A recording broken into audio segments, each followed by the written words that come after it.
पीतवस्त्रां सुवर्णाङ्गीं पद्महस्तद्वयान्वितां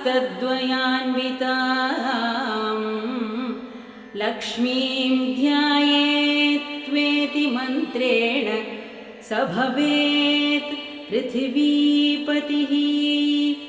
मातुलुङ्गगदाकेटे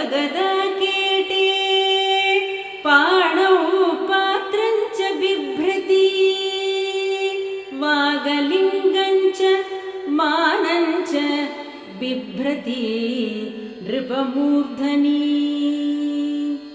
ॐ श्रीं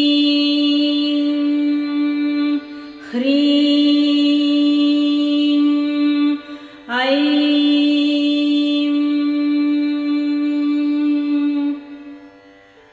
वन्दे लक्ष्मी।